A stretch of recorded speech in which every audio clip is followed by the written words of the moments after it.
नमस्कार, महावार्ता न्यूजमध्ये आपलं सर्वांचं हार्दिक स्वागत। मी सुशील वाघमारे। आज आपण अशा व्यक्तिमत्वाची मुलाखत घेणार आहोत ज्यांनी चाकूरच्या राजकारणात पाऊल ठेवलं, परंतु महिला सक्षमीकरणाच्या या भूमिकेमध्ये त्यांचा खूप मोठा वाटा आहे। महिला ही दोन घराचा उद्धार करत असते हे आपण पूर्वीपासून जाणून आहोत, परंतु या ठिकाणी आज महिला राजकारणामध्ये सक्षम बनत आहेत आणि आज राजकीय नेतृत्व करणाऱ्या महिलांची संख्या दिवसेंदिवस वाढताना दिसून येत आहे। माझ्यासोबत एक असं नेतृत्व आहे ज्यांनी नगरपंचायतच्या नगरसेवकापासून सभापतीपदापर्यंत त्यांचा हा कार्यकाल राहिलेला आहे। त्यांच्याशी आपण वार्तालाप करणार आहोत। ते आहेत माजी सभापती विद्यमान नगरसेविका ज्योती शिवदर्शन स्वामी। आज आपण त्यांच्याशी या महिला दिनाच्या निमित्तानं आपण त्यांच्याशी चर्चा करूया, त्यांची आपण मुलाखत घेऊया। नमस्कार, महावार्ता न्यूजमध्ये आपलं हार्दिक स्वागत। महिला दिनाच्या निमित्तानं आज आपली मुलाखत घेत असताना खरं तर आपला परिचय आपण जनतेला करून द्या। नमस्कार, माझे नाव ज्योती शिवदर्शन स्वामी।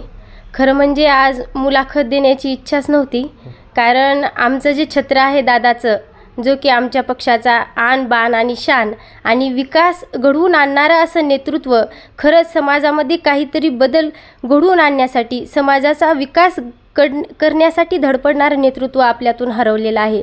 पण दादाच नेहमी बोलताना म्हणत असत की मी भविष्यात असेन किंवा नसेन, पण माझे जे कार्यकर्ते आहेत आणि माझी जी विकासाची गंगा आहे हे अशीच पुढे चालत राहिली पाहिजे। त्यामुळे खरं तर आज मुलाखत देण्यासाठी मी तयार झालेली आहे। माझे नाव ज्योती शिवदर्शन स्वामी, मी नगरसेविका नगरपंचायत चाकूर। माझे प्राथमिक शिक्षण जिल्हा परिषद प्राथमिक शाळा कौठाळी, माध्यमिक शिक्षण स्वामी विवेकानंद विद्यालय शिरूर ताजबंद आणि उच्च माध्यमिक शिक्षण वसंतराव नाईक अध्यापक विद्यालय शिरूर ताजबंद। एकूण डी.एड. आणि बी.एड. दोन्ही पण झालेलं आहे तुमचं? हो, डी.एड. आणि बी.एड. दोन्ही झालेलं आहे। आणि विशेष म्हणजे आपण टी.ई.टी. सी.टी.ई.टी. या दोन्ही परीक्षा पास आहात? हो, टी.ई.टी. आणि सी.टेट दोन्ही एक्झाम मी क्वालिफाईड आहेत। मला काय वाटतं माहिती आहे का, मला थोडे मार्क्स कमी असतील किंवा टेटमध्ये थोडे मार्क्स कमी असतील समजा, पण भरती करत असताना की आपण विद्यार्थ्याचं भविष्य घडवणार आहोत। विद्यार्थी म्हणजे समाजाचा विकासाचा एक महत्त्वपूर्ण घटक आहे।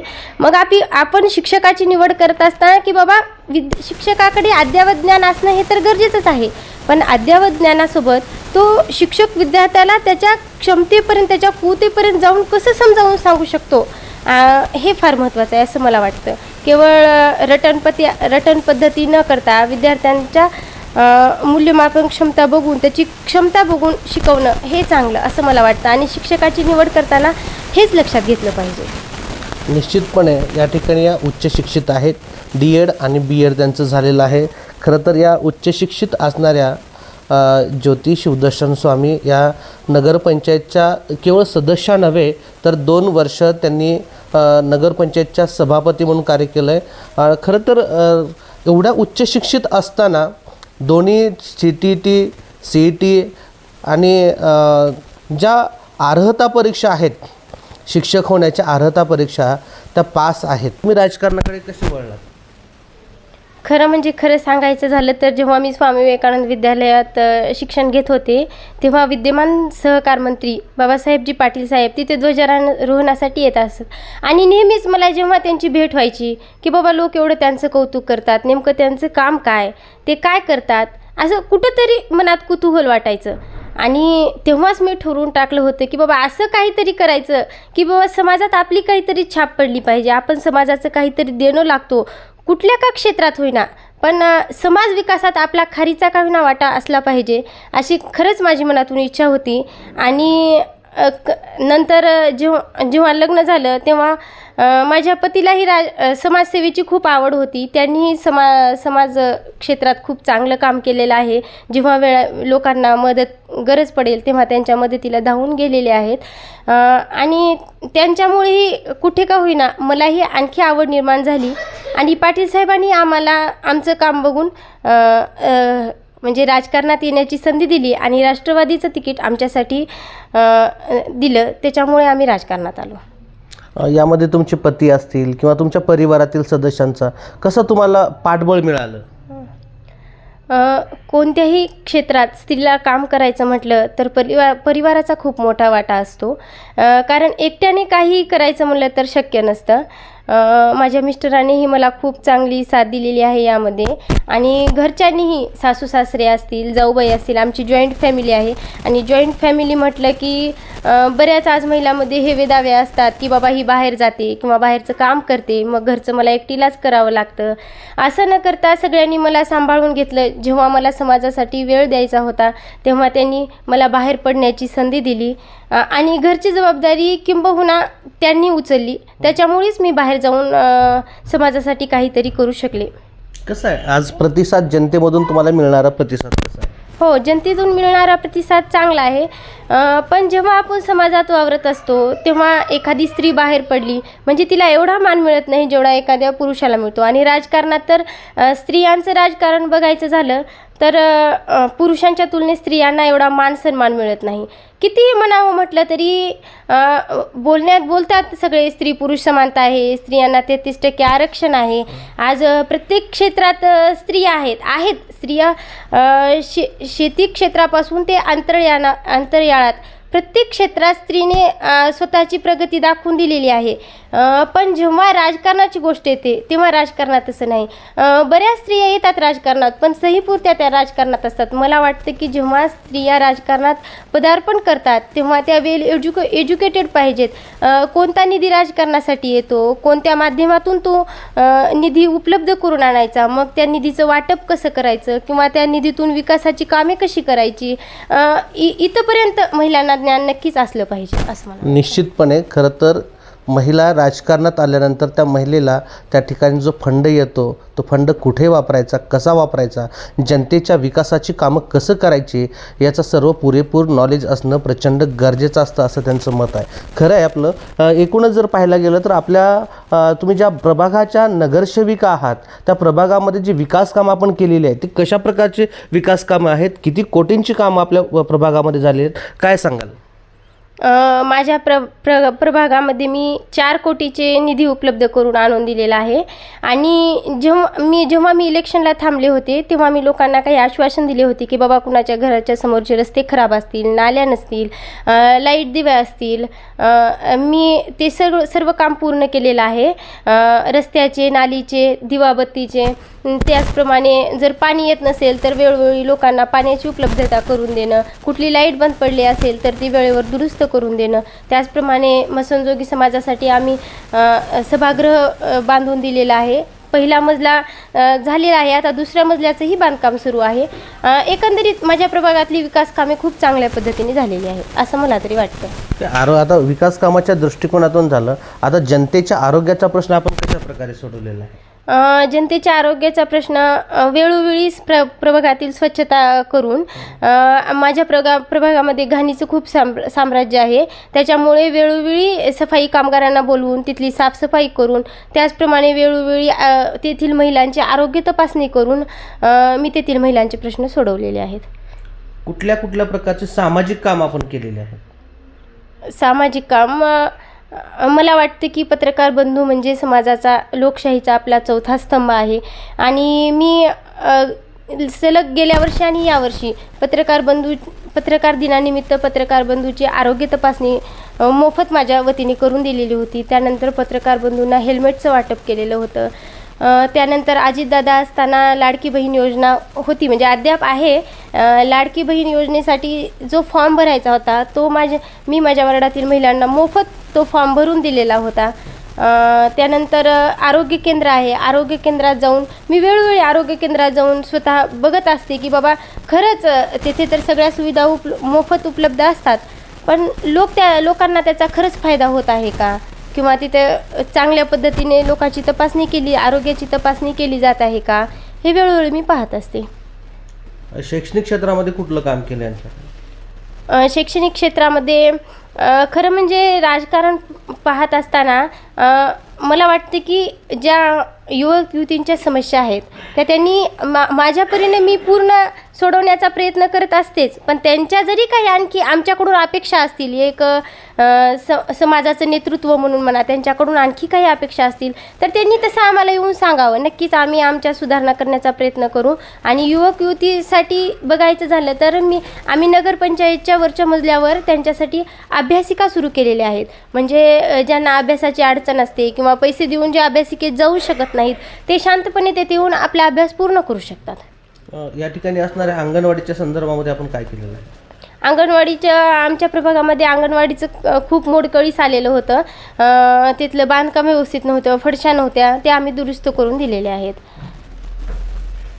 एकूण आता एक महिला राजकारणी म्हणून आपण स्वतःकडे कसं पाहता किंवा आपल्याला सपोर्ट कसा होतो?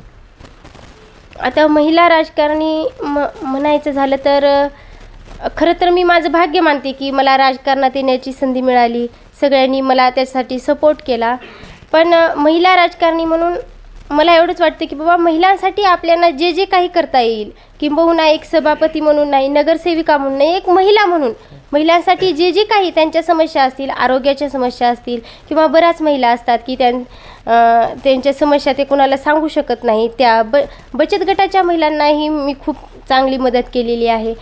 आज समाजात प्रत्येक क्षेत्रात महिला आहेत, पण त्यांना कुठेतरी मदतीची गरज असते किंवा सपोर्ट करण्याची गरज आहे.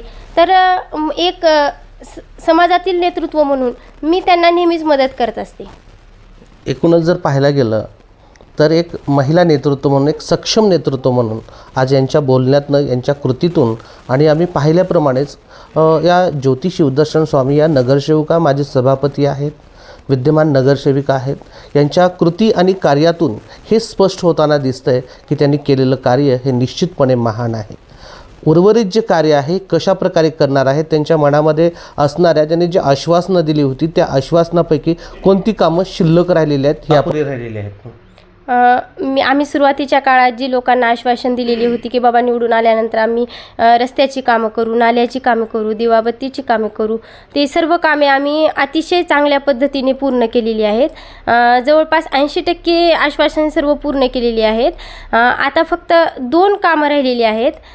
एक साहित्यरत्न डॉक्टर अण्णाभाऊ साठे यांची कमान, आणि महिलांना एक आश्वासन दिलं होतं ते आम्हाला इलेक्शनच्या वेळेस नेहमी सांगायच्या, त्यांच्यासाठी सुलभ शौचालय. तेही काम आम्ही पूर्ण केलेलं आहे, पूर्णच आहे, फक्त थोड्या कारणास्तव ते अधुरं राहिलेलं आहे. पण मी आजच्या मुलाखतीच्या निमित्तानं त्या महिलांना आश्वासन देते की येत्या माझा एवढा कार्यकाल संपेपर्यंत मी त्यांना ते सुलभ शौचालयाचं कामही नक्कीच पूर्ण करून देईल. आणि माझ्या प्रभागातील जे लोक आहेत ते अगोदरही माझ्यासोबत होते, आताही आहेत आणि भविष्यातही माझ्या सोबत राहतील. आणि त्यांनी खरंच आम्हाला खूप चांगल्या पद्धतीने सहकार्य केलेलं आहे. प्रत्येक विकासाच्या कामात असेल, प्रत्येक कामात खूप त्यांनी चांगल्या पद्धतीने सहकार्य केलेलं आहे. निश्चितपणे आपण सांगितल्याप्रमाणे त्यांचा कार्यकाळ हा अतिशय उत्तम राहिलेला आहे. खरं तर या तरुण, तडफदार आणि उच्च शिक्षित अशा प्रकारच्या या उमेदवार आहेत, या नगरसेविका आहेत. तरुणांना एक महिला म्हणून महिला तरुणींनी राजकारणात यावं का आणि कशा प्रकारचं त्यांचं राजकारण असावं, काय वाटतं? महिला तरुणींनी राजकारणात यावं का, काय वाटतं? हो, मला वाटतं की महिला तरुणींनी राजकारणात आलंच पाहिजे. कारण महिलांच्या ज्या समस्या असतात त्या महिलाच चांगल्या पद्धतीने समजू शकतात. म्हणजे जातीपातीची चौकट बाजूला ठेवून आणि उच्च शिक्षित, चांगल्या शिक्षित तरुणींनी राजकारणात आलंच पाहिजे. कारण जर त्या जे अद्ययावत ज्ञान आहे ते जर त्यांच्याकडे नसेल तर राजकारणात काय सुरू आहे, निधी कुठे जात आहे, जो भ्रष्टाचार सुरू आहे आणि विकास कामे कशी करायची आहेत हे त्यांना समजणार नाही. त्यामुळे वेल एज्युकेटेड, अद्ययावत ज्ञान असणारे आणि जातीपातीचं राजकारण बाजूला ठेवून प्रत्येक युवक युवतीने राजकारणात येण्याचा प्रयत्न केलाच पाहिजे असं मला वाटतं. आपण आज ज्या उच्च शिखरावरती आहात, जे आपण एवढं सर्व संपादन केलं आहे, याचं श्रेय आपण कोणाला देणार आहात? याचं श्रेय मी अद्ययावत सहकार मंत्री बाबासाहेब पाटील यांनाच देईन. कारण तेच माझ्यासाठी राजकारणातील आदर्श आहेत, आयडल. राजकारण म्हणजे माझ्यासाठी एवढं काही नव्हतं, पण त्यांना बघूनच माझ्या मनामध्ये राजकारणाची किंवा समाजसेवेची भावना निर्माण झालेली आहे आणि आमच्यासाठी ते एक आयडियल आहे. माझ्या कुटुंबातील सर्व सदस्यांनी म्हणजे माझे आईवडील, माझ्या आईवडिलासारखेच असणारे माझे सासू सासरे, दीर, जाऊ, नणंद आणि म्हणजे सावित्रीबाई फुलेंना जशी ज्योतिबा फुलेंची साथ होती तसे माझ्या प्रत्येक कामात माझ्या बरोबरीने उभे राहणारे किंवा मला मदत करणारे माझे पती शिवदर्शन स्वामी यांची खूप साथ होती आणि त्यामुळेच मी खरं तर एवढे यशस्वी आयुष्यात होऊ शकले असं मला वाटतं. एका यशस्वी पुरुषाच्या मागे जसा स्त्रीचा हात असतो असं म्हटलं जातं, तशाच प्रकारे एका यशस्वी स्त्रीच्या मागे देखील पुरुषांचा हात असतो हे निश्चितपणे यातून दिसून येतं आहे. जसा सावित्रीबाईला महात्मा फुलेंची साथ होती तशाच प्रकारची साथ या ठिकाणी शिवदर्शन स्वामी यांची आपली पत्नी ज्योती शिवदर्शन स्वामी यांना होती. त्यांच्यामुळेच या यशस्वी होऊ शकलेल्या आहेत. एकूणच पूर्ण सर्वांचं यांना मोठं योगदान लाभलेलं आहे. यातून त्यांचा कार्यकाळ हा अतिशय उत्तम प्रकारचा राहिलेला आहे. येणाऱ्या काळामध्ये त्या या स्त्रियांसाठी एक आयडॉल म्हणून काम करतील अशाच प्रकारचं त्यांचं नेतृत्व यातून दिसून येत आहे. कॅमेरामॅन प्रकाश शिरसाटेसह सुशील वाघमारे, महावार्ता न्यूज, चाकूर, लातूर.